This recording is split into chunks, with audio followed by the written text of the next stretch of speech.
여러분은 힘든 일이 생기면 제일 먼저 무슨 생각이 드십니까? 혹 여러분 중에 좀 힘든 일을 만날 때마다 그런 힘든 일들을 통해서 연단될 나의 신앙 인격과 그리고 성숙함, 이런 것들을 생각하면서 설레이는 분들이 계십니까? 야고보서 1장에 이야기한 것처럼 그러한 그 고난을 받을 때 오히려 기뻐하라고 말씀하신 대로 그렇게 고난을 당하면 이 고난이 나를 또 얼마나 성숙하게 만들까 생각하며 설레임으로 그 고난을 맞이하는 분들이 계십니까? 아니면 조금 힘든 일이 생기면 영웅은 난세에 난다고 했으니까 이 위기가 곧 기회라 싶어서 머리가 아주 냉철해지는 분 계시지 않습니까? 힘들고 어려운 일이 생길 때 그 어렵고 힘든 일들을 위기를 그 기회로 삼는 분들이 있는가 하면 또한 그러한 그 힘든 일들과 고난들 가운데서 하나님께서 이루실 일들을 보는 사람도 있을지 모르겠어요. 제 경우는 저는 조금만 어려운 일이 생겨도 제일 먼저 드는 생각은 내가 또 뭘 잘못했나 하는 생각이 제일 먼저 듭니다. 물론 사람이 고난을 당할 때마다 항상 자기 자신을 돌아보고 겸손하게 자신의 허물을 돌이켜서 청결한 삶을 살고자 하는 것이라면 어려운 일을 만날 때마다 내가 무엇을 잘못했는가를 돌아보고 하나님 앞에 거룩하게 살려고 애쓰는 모습 나쁘지 않겠습니다마는 때로는 이와 같은 생각들이 우리로 하여금 그 하나님을 너무 잔인한 분으로 만들기도 한다고 생각합니다. 하나님을 진정으로 사랑해서 하나님을 섬기기보다는 사실은 하나님을 두려워해서 하나님을 섬기는 경우들도 많다는 말입니다. 마르틴 루터는 말하기를 자기는 그 은혜를 깨닫기 전까지 하나님을 한 번도 사랑해 본 적이 없다고 했습니다. 하나님을 한 번도 사랑해 본 적이 없는 사람이 어떻게 새벽 4시에 일어나서 매일 기도를 했을까? 어떻게 수도사 생활을 할 수 있었을까? 어떻게 하나님의 말씀만 연구하고 하루에 3번, 4번씩 예배하는 일에 집중할 수 있었을까? 그는 고백하기를 두려웠기 때문이라고 했습니다. 하나님께서 혹시 나를 치시지 않을까? 하나님께서 나를 벌하시지 않을까 하는 두려움 때문에 그는 그렇게 했다고 했습니다. 저도 그런 것 같아요. 운전을 하다가 사고가 나도 내가 뭘 잘못해서 또 이런 일이 일어났는가 싶고 일이 잘 풀리지 않으면 요즘 내가 기도를 소홀히 했더니 하나님께서 징계를 하시는 건 아닐까라는 두려운 마음이 생기기도 합니다. 여러분들은 혹시 oatmeal theology라는 말을 들어보셨습니까? oatmeal 신학이라는 말을 여러분들은 들어보신 적이 있으십니까? 존이라고 하는 아이와 그의 엄마가 오트밀을 놓고 다투고 있습니다. 엄마는 오트밀이 건강에 좋으니까 꼭 먹으라고 그렇게 아이에게 그 강요를 하고 있고 아이는 오트밀을 너무 싫어하기 때문에 나는 먹기가 싫다고 거부하고 있는 겁니다. 엄마는 아이에게 오트밀을 먹으라고 자꾸 강요를 해도 말을 듣지 않으니까 마침내 화가 난 엄마가 아이를 위협하기 시작합니다. 너 이 오트밀 안 먹으면 하나님이 혼내주실 거야. 하나님이 혼내주신다는데도 존은 그 오트밀을 먹지 않았습니다. 엄마가 화가 나서 야단을 쳐서 2층으로 쫓아올려 보냈어요. 그런데 참 신기하게도 존이 2층에 올라가고 얼마 지나지 않아서 갑자기 막 바람이 세게 불더니 전기가 깜빡깜빡거리고 그리고 비바람이 세차게 창문을 내리치기 시작했습니다. 엄마는 아이가 혼자 2층에 있는데 이렇게 막 갑자기 태풍이 불어서 비바람이 몰아치니까 아이가 너무 걱정이 되어서 2층 아들 방으로 뛰어 올라갔습니다. 아이는 잔뜩 겁에 질려서 침대 구석에 몸을 웅크리고 앉아 있었어요. 엄마가 쫓아가서 아이를 품고 그 아이를 다독거리면서 John, are you okay? Are you alright? 하고 그 아이를 위로해 주었습니다. 그 아이가 겁먹은 눈으로 눈을 깜빡거리면서 엄마에게 말합니다. I guess so. I think I'm okay.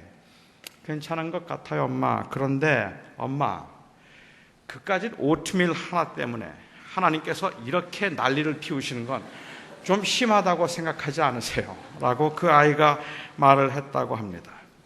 오트밀 한 그릇 때문에 폭풍과 번개를 보내서 아이를 혼내주시고 성탄절에 교회에 나오지 않고 휴가를 갔다고 쓰나미를 보내서 애꿎은 사람까지 그냥 재앙을 내려서 다 쓸어버리시는 하나님, 너무 피곤하고 힘들어서 새벽기도 몇 번 안 갔더니 아니나 다를까 사업이 왕창 망하게 하시는 그런 하나님이시라면 벌이 무서워서 순종하기는 하지만 하나님의 주권적인 행위 앞에 반항할 이유도 별로 없고, 토기장이인 하나님께서 진흙과 같은 나를 어떻게 사용하시든지 어떻게 만드시든지 그 하나님 앞에 내가 뭐라 할 말이 있을까 싶으면 그냥 침묵하고 있을 수밖에 없음을 인정하지만, 그럼에도 불구하고 그렇게 생각하면 왠지 그 하나님이 정말로 섭섭하단 말입니다.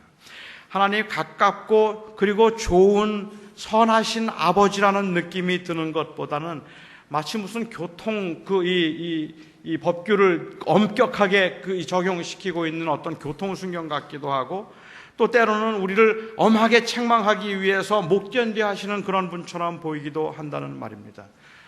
저희 교회 교인 한 분은 저에게 이런 말씀을 하세요. 그 집 아이가 말을 안 들으면 너 목사님한테 이른다, 그렇게 말한대요. 너 목사님한테 이른다 그러면 이 아이가 신기하게도 울다가도 그치고, 목사님한테 이른다고만 하면은 그 아이가 그냥 다 하던 걸 놓고 말을 잘 듣는다는 거예요. 아이가 목사한테 이른다고 말하면 그 아이가 얌전해진다고 하면서, 그 교인은 아이가 어릴 적부터 목사님을 어려워하는 것 보니까 참 뭐가 될 것 같아요 라고 말씀하셨습니다. 근데 그 말을 들으면서 저는 고맙기보다는 섭섭한 생각이 더 들더라고요. 그 아이는 아마 교회에서 저를 보면 울 겁니다. 울지 않고 꾹 참고 있다면 저를 굉장히 두려워하고 있을 겁니다. 아이는 저를 호랑이로 생각하거나 아니면 무슨 귀신 정도로 생각하고 있는지도 모르겠다고 생각합니다. 제가 고등학생 때에는 하나님의 징계에 대한 공포, 그리고 하나님의 징계에 대한 두려움, 그것이 곧 경건이라고 생각했습니다. 지금 생각하면 좀 우습기도 하고 그리고 귀엽기도 하지만, 저는 제가 나쁜 짓을 하고 난 다음에는 회초리를 가지고 제 종아리를 제가 마구 때렸습니다. 그렇게 나쁜 짓을 한 제가 너무 한심해서, 어떻게 하나님을 믿는 사람이 이런 짓을 할 수 있는 거냐, 이건 정말로 말도 안 된다고 생각해서 제 자신이 너무 한심해서 저를 때린 게 아닙니다. 제가 저 자신을 그렇게 회초리로 때린 것은 내가 이렇게 뉘우치고 나를 혼내줬으니까 하나님은 혼내지 말았으면 하는 아주 얄팍한 처세술에서 저는 저 스스로를 벌했던 것입니다. 거짓말을 한 다음에는 제 머리를 마구 때리고, 크게 화를 낸 다음에는 제 뺨을 때리고, 너무 욕심을 부렸다 싶으면 배를 마구 때리고, 어느 때는 금식을 하기도 하고, 어느 때는 안 하던 새벽 기도를 나가기도 하고, 어느 때는 성경을 열심히 읽는 척 하기도 합니다. 죄가 미워서가 아닙니다. 죄를 극복하기 위한 처절한 싸움이 아닙니다. 죄를 지은 저 자신이 너무 한심해서 그래서 회개하고 뉘우치는 것, 그런 것도 아닙니다. 하나님이 무서워서입니다. 내가 먼저 나를 벌하지 않으면 하나님이 나를 벌하실 것 같아서 무엇인가라도 마치 그냥 액땜이라도 해야, 그래야 내가 벌을 받지 않을 것 같은 생각에, 그 두려움 때문에 제가 저 자신을 야단치고 그리고 벌하는 경우들도 있었단 말이죠.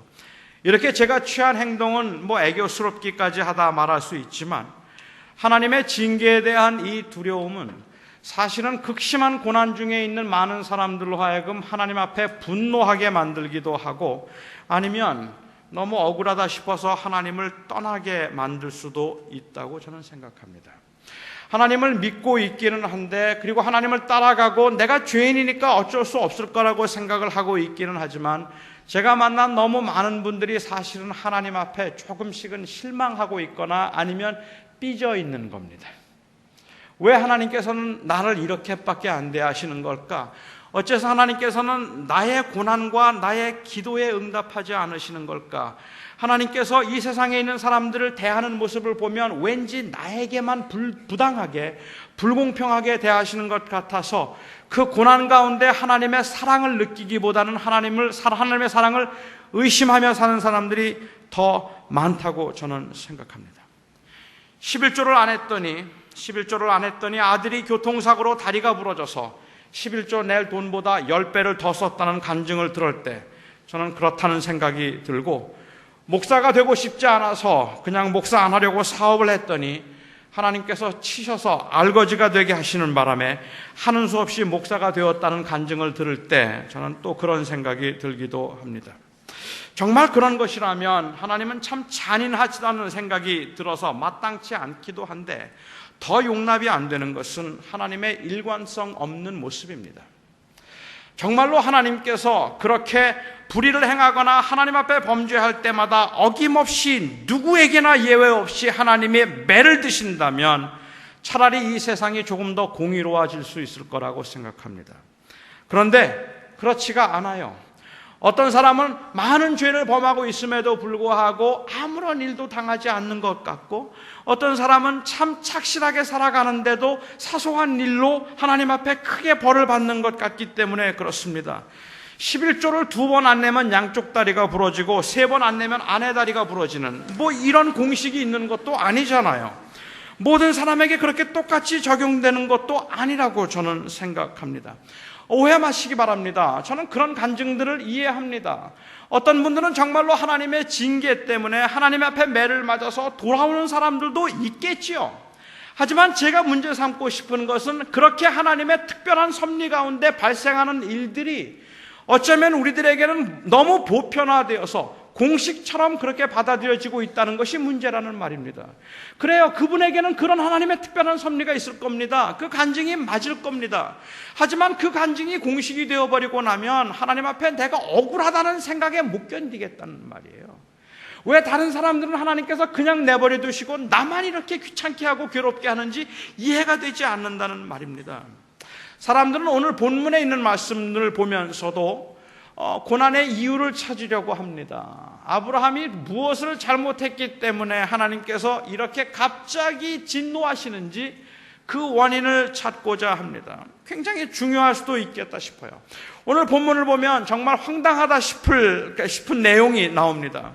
하나님께서 아브라함과 대화를 나누시는 중에 언약의 표적을 구하는 아브라함에게 느닷없이 이런 말씀을 하셨습니다. 너는 정령이 알라. 내 자손이 이방에서 객이 되어서 그들을 섬기겠고 그들은 400년 동안 내 자손을 괴롭게 하리라. 바로 얼마 전까지도 주님께서는 아브라함에게 그 자손이 하늘의 별과 같이 바다의 모래와 같이 많을 것이라고 말씀하셨고, 너로 하여금 민족의 모든 복의 근원이 되게 하여서 네 민족으로 하여금 열방이 복을 받게 하겠다고 주님께서 말씀하지 않으셨습니까? 하나님께서 아브라함에게 축복하셔서 아브라함이 모든 믿음의 조상이 될 것이라고 주님께서 말씀해 주지 않으셨습니까? 큰 복을 누리겠다고 말씀하신 주님께서 갑자기 지금은 내 자손이 이방의 객이 되어서 400년 동안 그들을 섬기겠고 정확히 430년 동안 고통과 괴로움을 당하고 난 후에야 그들이 큰 민족을 이루겠다고 말씀하시는 겁니다. 실제로 모세의 때 애굽 땅에 살고 있던 이스라엘 백성들이 얼마나 큰 고난과 고통을 겪었을까 하는 것은 저희가 상상조차 하기 어려울 만큼 큰 것이었을 거라고 생각합니다.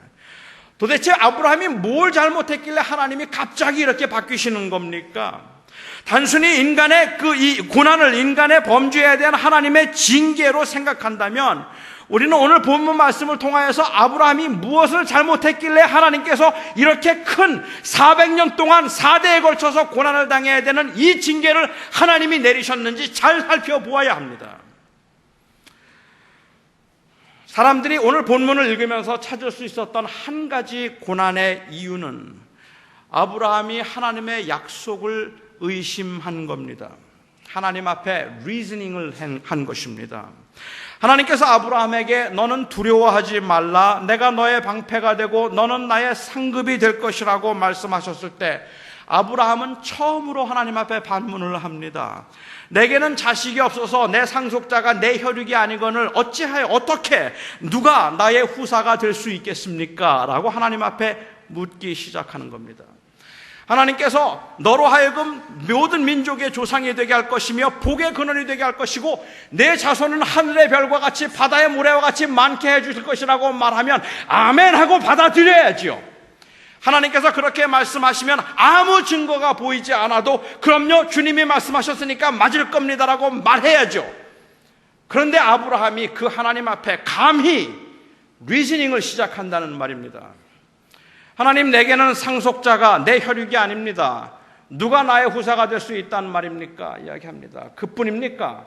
하나님께서 그 가나안 땅을, 하나님이 그 땅을 기업으로 주겠다고 말씀하셨을 때에 아브라함이 하나님 앞에 또다시 묻습니다. 6절에 보면 하나님께서 나에게 그 땅을 기업으로 주실 것이라는 증거가 무엇입니까? 라고 묻습니다.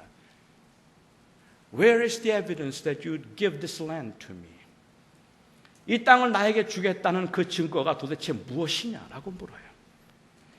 감히 하나님 앞에 하나님께서 말씀하셨으면 연약하고 이성의 한계를 가지고 있고 아무것도 알지 못하는 인간으로서는 그냥 아멘이라 말하고 무조건 순종해야 하는데, 거기에 의문을 품고 반론을 제기했다는 것, 그것은 하나님을 굉장히 화가 나게 만든 일이었다고 말합니다. 믿음이 없이 의심했기 때문에 화가 나셔서 내가 너로 하여금 모든 민족 열국의 조상이 되게 하겠다고 하신 그 주님, 그런데 그 가나안 땅을 나에게 주신다는 증거가 무엇입니까? 나에게는 자식이 없는데 누가 그 기업을 얻겠습니까? 아니, 감히 내가 그것을 의심한다는 말이냐? 너는 그 의심 때문에 400년 동안 자손들이 종살이를 하게 될 것이다. 여러분, 이런 하나님이 이해가 되십니까? 이 하나님의 진노가 정말로 이해가 되십니까? 아니, 어쩌면 우리가 이해할 수밖에 없는 상황이기 때문에 그렇게 이해하려고 노력할지도 모르겠습니다. 그렇게 해서 받아들이기는 하겠는데, 그런데 화가 난다는 말입니다. 그런데 못마땅하다는 말입니다. 어떻게 하나님이 그러실 수가 있는지 이해가 되지 않아요. 의심하지 말고 믿어야 하는데 의문을 가지거나 자꾸 따지거나 묻거나 주신다 약속했는데도 자꾸 계속해서 기도하는 것은 다 하나님을 화나게 만드는 일들인 겁니까? 저는 아니라고 생각합니다. 아닙니다. 사고하는 그리스도인으로서 끊임없이 why를 물을 수밖에 없을 텐데 하나님이 이를 기뻐하시지 않는다는 근거가 저는 없다고 생각합니다. 하나님, 어찌하여서 악인은 형통하고 의인은 망하는 겁니까? 우리 물을 수 있는 것 아닙니까? 하나님, 도대체 하나님께서 무슨 계획을 가지고 계실래? 내 인생이 이렇게 꼬이고 있는 겁니까? 하나님 앞에 그 이유를 물어볼 수 있는 것 아니겠습니까?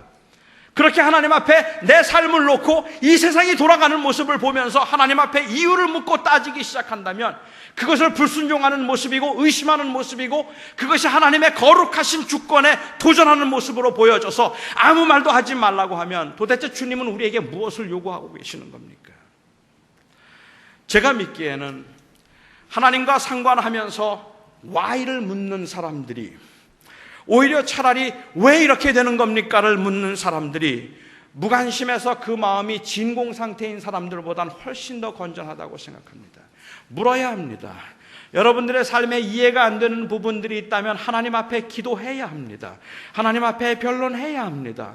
여러분들이 도대체 하나님이 무엇을 원하시는지, 주님의 뜻이 무엇인지 알고 싶다면 주님 앞에 끊임없이 물어야 하는 겁니다. 아브라함이 가졌던 의문이 하나님을 이렇게 화나게 만든 그 문제가 아니라면 그러면 도대체 무엇이었을까? 두 번째 생각해 볼 수 있는 가능성은 재물입니다.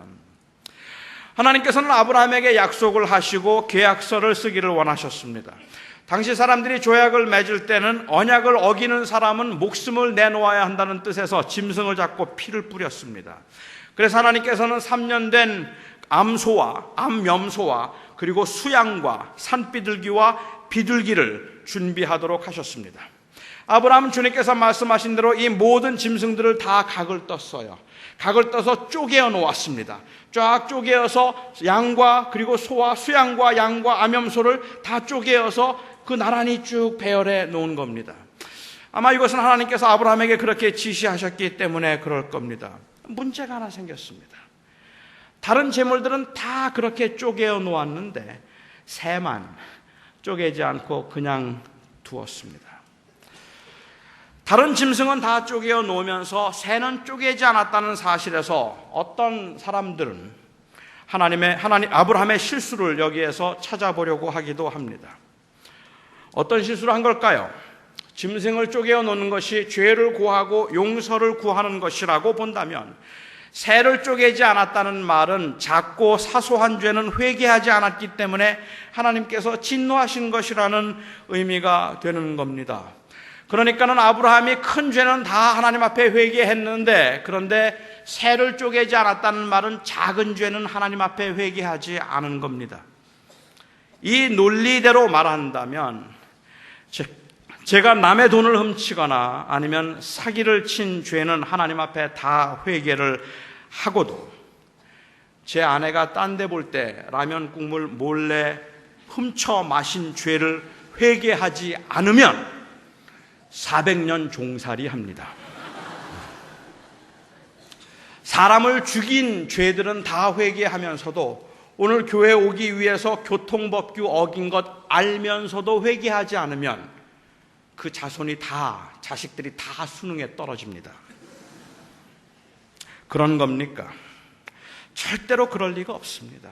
하나님은 그런 분이 아니십니다. 여기에 이 재물은 주의 깊게 살펴보면 사실은 속죄의 재물이 아닙니다. 속죄 재물은 그렇게 각을 떠놓지 그렇게 각을 떠서 나열해 놓는 것이 아니기 때문에 그렇습니다. 그건 아브라함의 잘못이 아닙니다. 새는 원래 각을 뜨지 않게 되어 있습니다. 아브라함의 실수일성 싶은 것이 한 가지 더 있네요. 하나님이 시키신 대로 다 해놓고 그리고 난 다음에 하나님의 응답을 기다리던 중에 아브라함이 깜빡 잠이 든 겁니다. 그것도 아주 깊은 잠에. 이건 문제가 될 수 있습니다. 혹시 예배 중에 오늘 제가 설교하는데 깜빡 조신 분들 계시다면 조심하셔야 합니다. 400년 종살이 할 수 있습니다.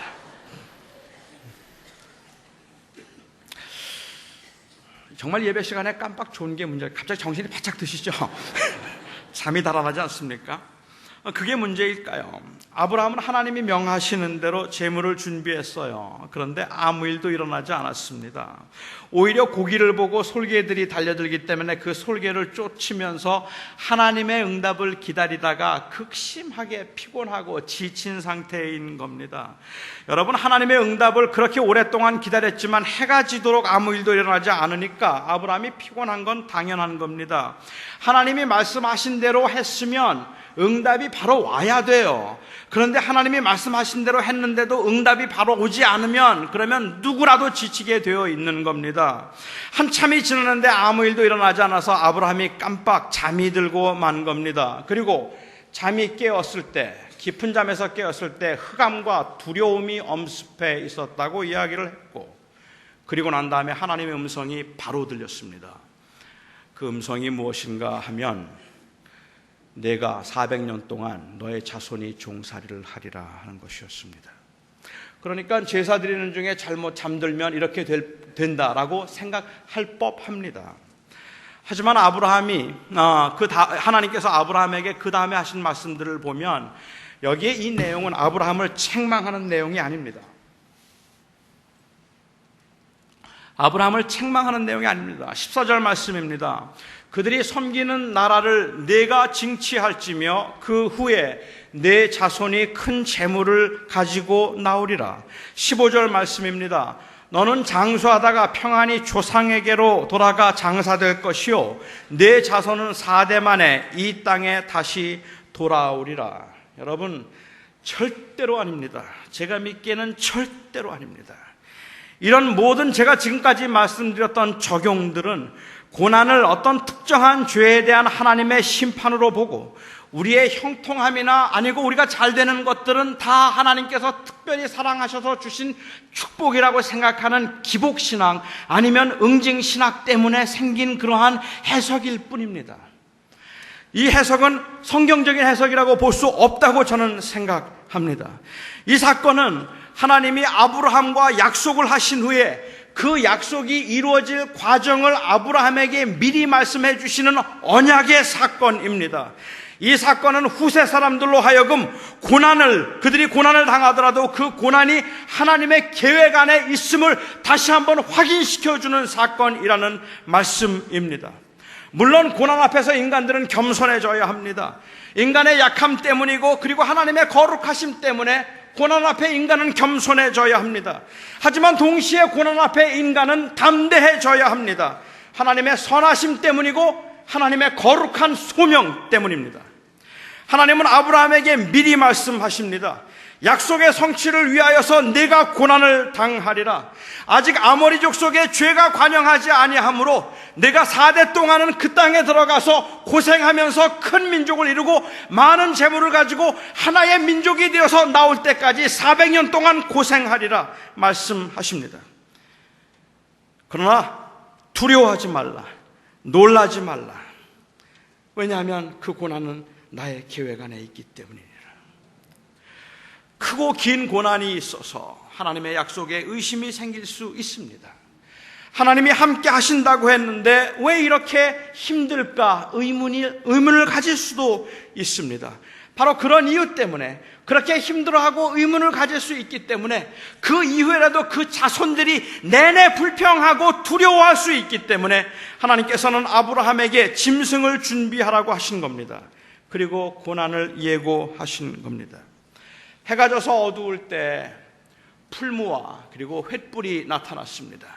그리고는 그 횃불이 쪼개진 고기 사이로 지나가며 그 고기를 태웠습니다.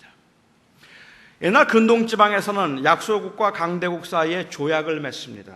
그렇게 조약을 맺을 때에는 언제나 고기를 쪼개어 놓고 약소국은 강대국에게 우리가 조공을 바치고 잘 섬길 테니까 우리를 공격하지 말고 보호해달라고 부탁을 하고, 그리고 그 강대국에서는 내가 나에게 반역하지 않고 잘 도와주면 내가 너를 보호해 주겠다고 약속을 해서 그 언약식, 트리트먼트를 만드는, 트리디를 만드는 그 언약식을 하는 겁니다. 이 트리디를 만드는 언약식을 하는 동안에 그때는 약소국의 그 임금이 약속을 지켜서 조공을 바치고 충성을 다하겠다는 뜻에서 쪼개진 고기 사이로 지나가게 되어 있습니다. 그 쪼개진 고기 사이로 지나가는 것은 내가 만일 약속을 어기면 이 짐승과 같이 쪼개어져도 할 말이 없다는 뜻입니다. 이 쪼개진 고기 사이로 지나가는 언약식에 언제나 약자가 지나가야 하는 겁니다. 그런데 그 자리에 하나님이 지나가고 계시는 겁니다. 아브라함이 지나가야 할 자리에 하나님께서 지금 친히 들어가고 계시는 겁니다. 그 하늘로부터 횃불이 나와서 그 사이를 지나가며 내가 이 언약을 반드시 지키리라, 내가 생명을 놓고 이 언약을 반드시 지키리라 말씀하고 계시는 겁니다.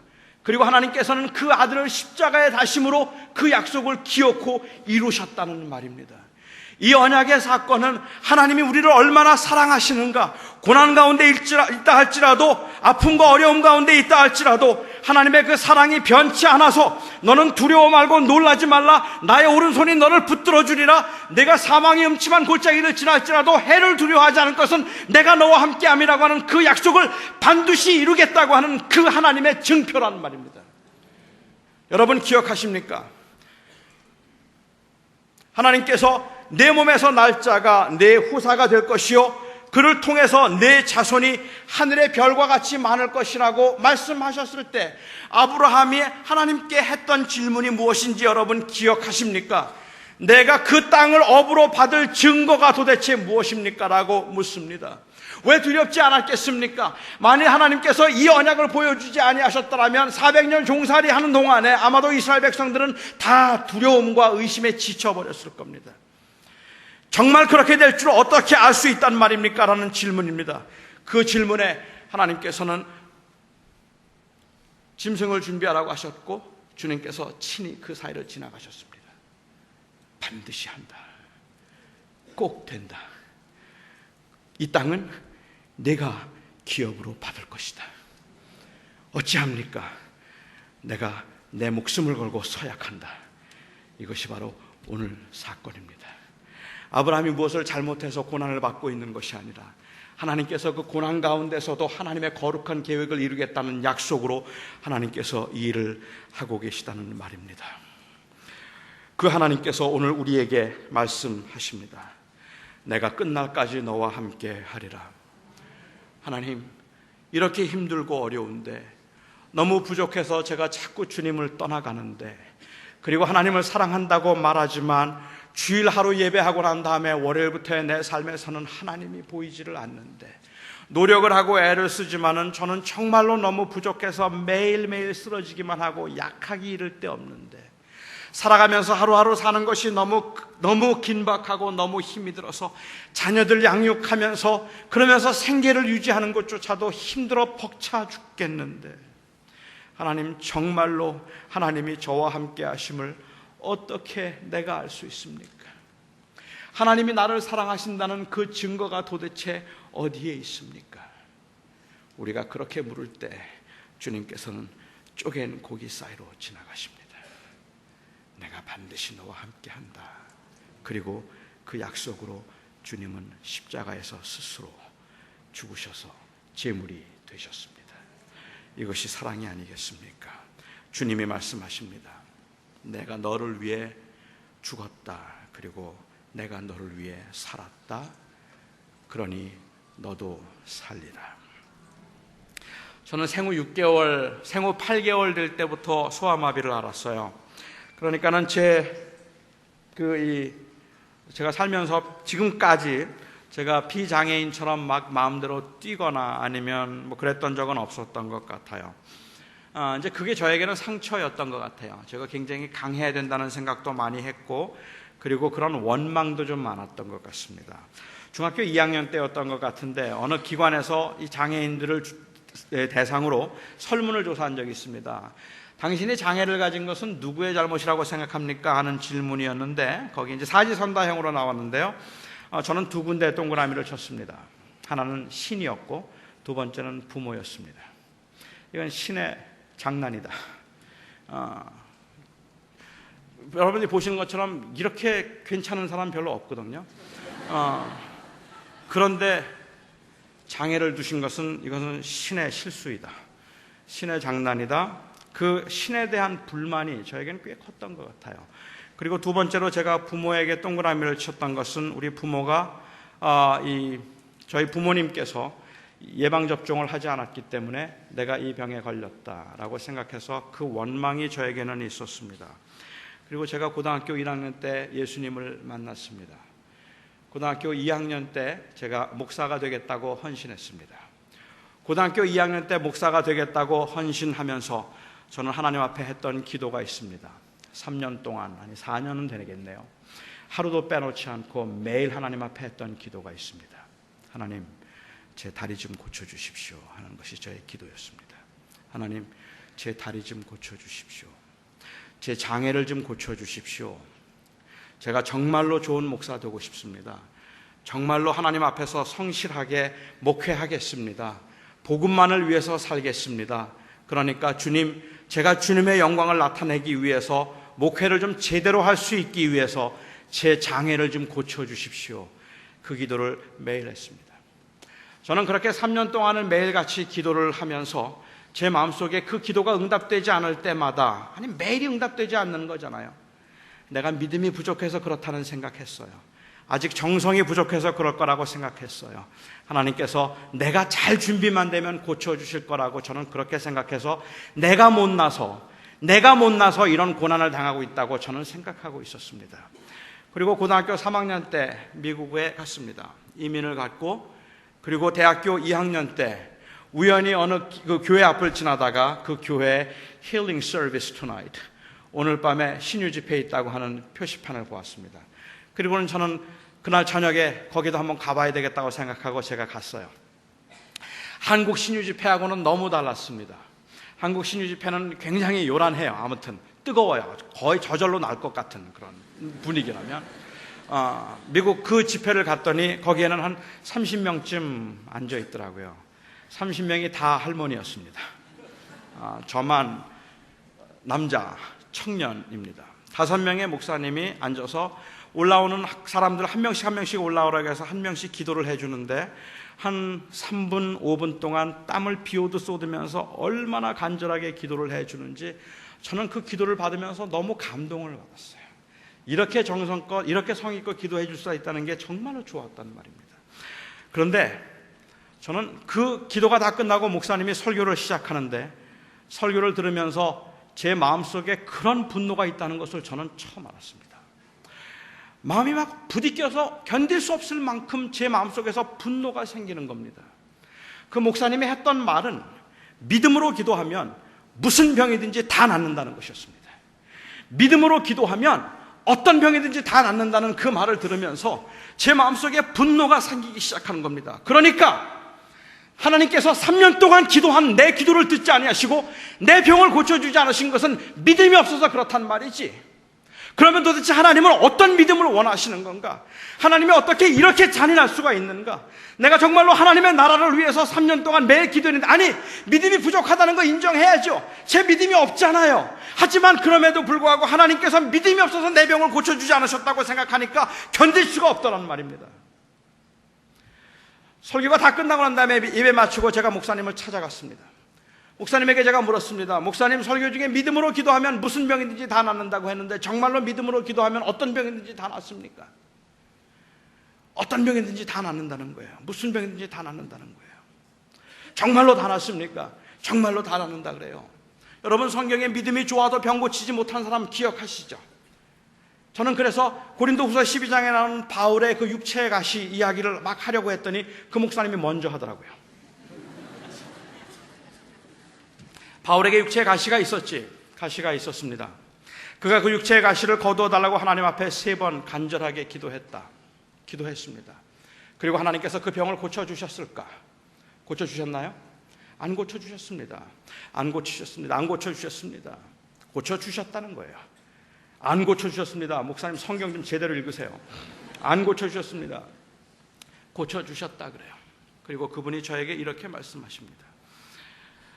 바울은 그 육체의 가시 때문에 복음을 전하는데 너무 불편하고 너무 힘이 들어서 하나님의 나라에 그게 장애가 되는 것 같아서 하나님 앞에 그 육체의 가시를 거두어 달라고 하나님 앞에 3번을 기도했다. 그렇게 3번을 기도하고 난 다음에 하나님께서 그에게 응답을 주시기를, 내가 받은 계시가 너무 크기 때문에 너로 하여금 교만하지 않도록 하기 위해서 내 육체에 가시를 두었다라고 주님께서 말씀하셨다.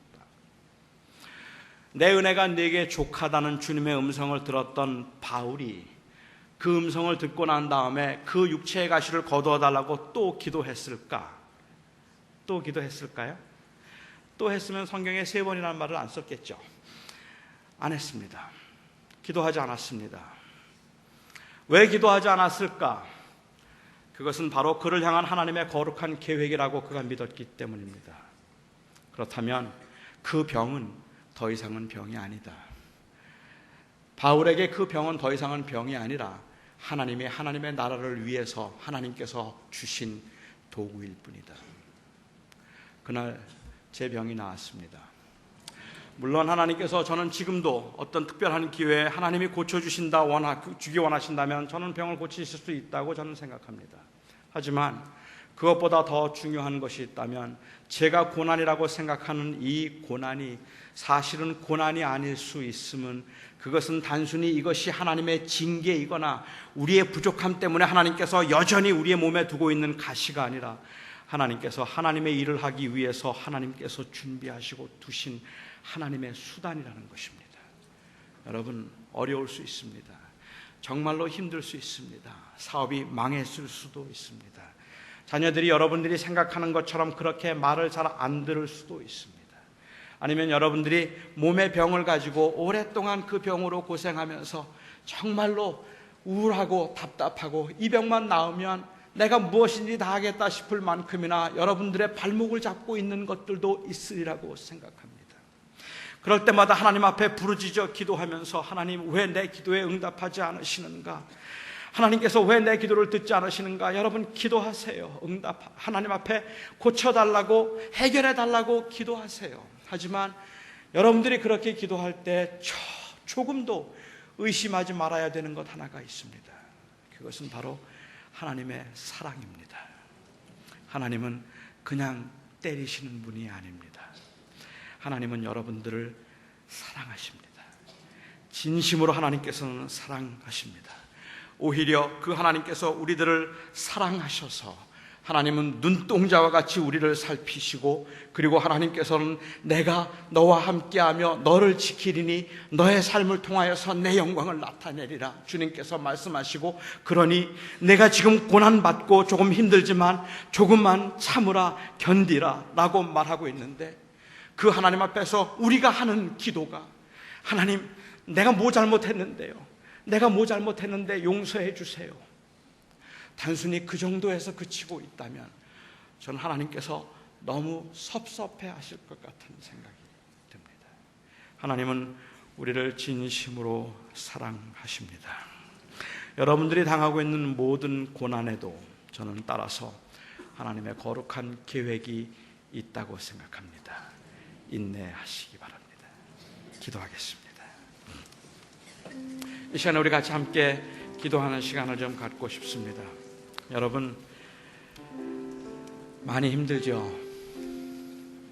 사는 게 왜 이렇게 힘들까 싶어서, 너무 힘들어서 늘 돌아보면 내가 믿음이 부족해. 언제나 결론은 그거 아닌가요? 내가 믿음이 부족해서 이래. 내가 참 하나님 앞에 부족하고 죄가 많아서 그래서 내가 이렇게 힘든 걸 거야. 인정하려고 하고 받아들이려고 하는데, 그런데 솔직히 섭섭해요. 여러분들이 그렇게 섭섭해하는 만큼 하나님께서 섭섭해 하신다면 이건 뭔가 우리가 지금 잘못 미스커뮤니케이트 하고 있는 거 아닙니까? 하나님께서는 우리들에게 지금도 말씀하실 것 같아요. 나의 사랑하는 아들아, 나의 사랑하는 딸아, 내가 얼마나 힘든지 안다. 그런데 내 고난이 나의 계획 안에 있단다. 내가 너를 너무 사랑해서 내 아들을 주었으니까 내가 너를 사랑한다는 그 사랑의 확증을 현상에서 찾지 말고, 상황에서 찾지 말고 내 아들을 보기 바란다. 그게 우리들을 향한 주님의 음성일 겁니다. 오, 나를 사랑하는 주님, 나를 사랑하시는 주님, 제가 그 주님의 사랑 안에서 회복되기 원합니다. 한 목소리로 우리가 같이 기도하기 원합니다. 자비로우신 아버지 하나님, 오늘도 하나님의 거룩하신 은혜 가운데서 저희들이 하나님을 바라보게 하시며 하나님의 심정과 마음을 다시 한번 헤아릴 수 있게 하심을 감사합니다. 하나님, 참으로 너무 많이 지치고 너무 많이 힘들었습니다. 하나님이여, 그럴 때마다 우리가 잘못한 게 많아서 그렇다 싶으면 인정하지 않을 수 없었기 때문에 아버지 하나님, 우리의 잘못이라 생각을 하면서도 우리를 향한 그 하나님의 엄청난 사랑을 잊어버릴 때가 너무도 많이 있었습니다. 아버지 하나님, 저희들을 사랑하시는 하나님 감사합니다. 저희들을 그렇게 사랑하시고 저희들을 그렇게 지키시는 나의 아버지 하나님 진심으로 감사합니다. 하나님이 우리 사랑하는 주의 백성들이 은혜 안에 거하게 하시고 은혜 안에 살게 하여 주시옵소서. 아버지 하나님, 하나님의 위로하심이 오늘 있게 하시고 주의 만지심이 사랑하는 성도들 가운데 있게 하여 주시옵소서. 주여, 주님의 음성 아버지 하나님,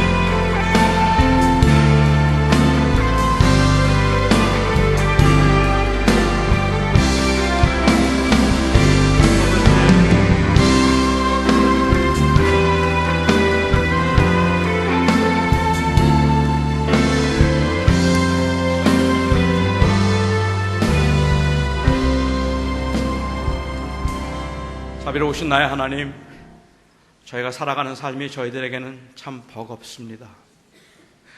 그렇게 힘들고 잘 안 되고 어려울 때마다 우리는 그냥 우리가 잘못해서 그렇거니 생각하면서도 우리를 돕지 않으시는 하나님이 우리를 전혀 상관치 않으신 것 같아서 답답하고 그리고 참 힘들었습니다.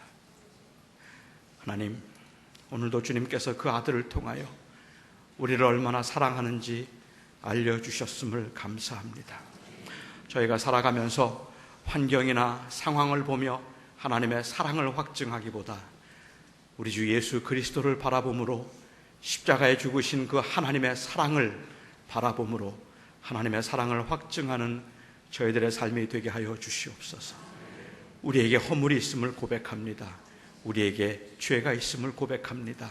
그러나 주님, 그럼에도 그 아들을 통하여 우리를 사랑하시고 놓지 않겠다 하신 약속의 주님, 그 약속을 확증하기 위하여 친히 쪼갠 고기 사이를 지나가신 나의 하나님, 오늘 그 하나님의 사랑을 붙들고 한 주간을 살기를 원합니다.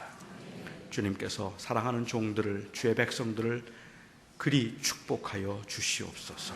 예수님의 이름으로 기도하옵나이다.